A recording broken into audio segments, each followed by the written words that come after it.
Knocking on the door, hand hygiene. Hi, my name is Maddie. I'm going to be your student nurse today. Can I get your name and date of birth? Great, I'm going to provide some privacy. So can I have verbal consent for this exam? Okay, so before we get started, any hearing issues, any loss of smell or taste, any issues with swallowing? No, okay. So I'm going to inspect the external ears. So I'm looking for the alignment, skin, color, and lesions. So the ears are symmetric, and the skin color matches the ethnicity, and I see no lesions present.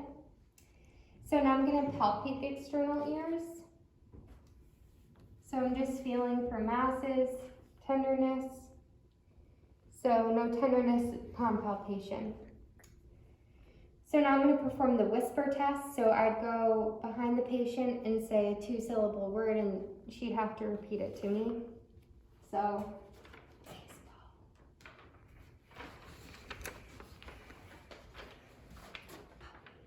if she repeated it successfully, she would, I would say the hearing tone is equal bilaterally in the ears. So now I'm going to be doing the Weber and Rene test. So I'm going to use the tuning fork. So for the Weber test, I'm going to strike it and put it at the top of her head. So do you hear it in both ears? Yes? Okay. So tell me when you don't hear it anymore. Okay, now. Okay. So that's it for the Weber test. And now the Rhine test. So I'm going to put it right here. So do you hear that? Okay, now please tell me when you don't hear it anymore. Okay. So now tell me, do you hear this? Okay, so now please tell me when you don't hear it anymore. Okay, now. So I'm going to be doing that in both ears.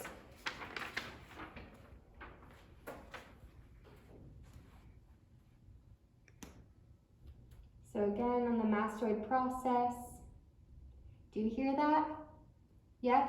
Okay. And now you don't hear that anymore? Okay, do you hear this? Yes. Okay, now she doesn't hear it anymore. So the air conduction is greater than the bone conduction by 2 to 1 in both ears. Okay, so now I'm going to be examining the external ear canal. So I'm going to be taking an otoscope. I'd put a new plastic cover on it, but we're simulating this. So I would position the patient in the correct height. So this is about the correct height. She's not complaining of any ear pain or ear infection, so I'm going to assume that both ears are healthy. So I'm going to be looking first at the external ear canal for cilia and hopefully minimum cerumen.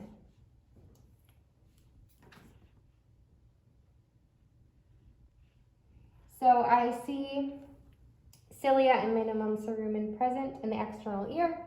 And now that I'm here, I'm also going to be observing the inner ear. So again, looking in. So the tympanic membrane is pearly gray and the cone of light is noted by the malleus. And I'm going to go around and again do the same thing on the other ear.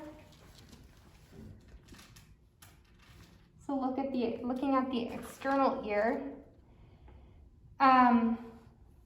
So there's cilia present and minimum cerumen. And I see the tympanic membrane is pearly gray and the cone of light is noted by the malleus. Okay. So now I'm going to be inspecting the external nose. So I'm looking at the nares for symmetry. I'm looking for lesions, erythema, and drainage. So if you look head on, the nose is midline. The nares are symmetrical. And I see no drainage, no lesions present, no erythema. Okay, so now I'm going to palpate the nares for tenderness or masses. So I feel no masses. Do you feel tenderness? nope, no tenderness, denies tenderness, no masses. Now I'm going to assess the cranial nerve 1. So I would take a tissue and occlude each nostril and have her blow. Can you blow for me? Blow out. And the other side. Great. So the nares are patent bilaterally. And I would then take known scents, so like vanilla and cinnamon, and have her smell each scent and tell me what it is with her eyes closed. And if she could successfully do that, the cranial nerve 1 is intact. So now I'm going to inspect the structures of the mouth and the throat. So I'm looking at the lips for lesions and fissures. So the lips are moist and intact. I am smelling no foul odor. The gingiva are pink and red. Oh, I'm just gonna have you smile, please. So I'd be looking at the gingiva, they're pink and red. All of her teeth are intact, she has no fillings. Now I'm gonna have you open your mouth, please.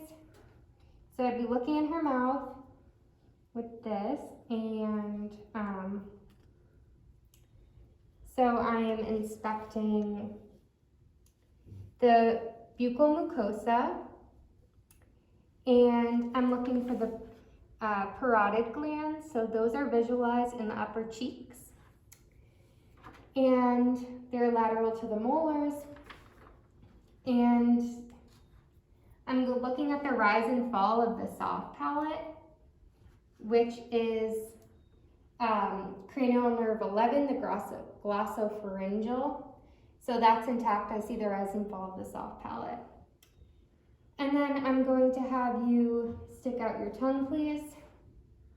Great.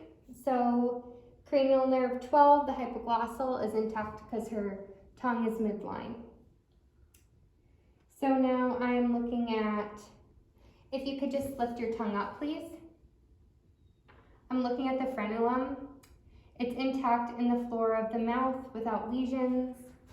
And the color inside of her mouth is pink, vascular, and moist. And looking back, the pharynx has no lesions, and the tonsils are present between the pillars, so that's a +2 bilaterally. Thank you.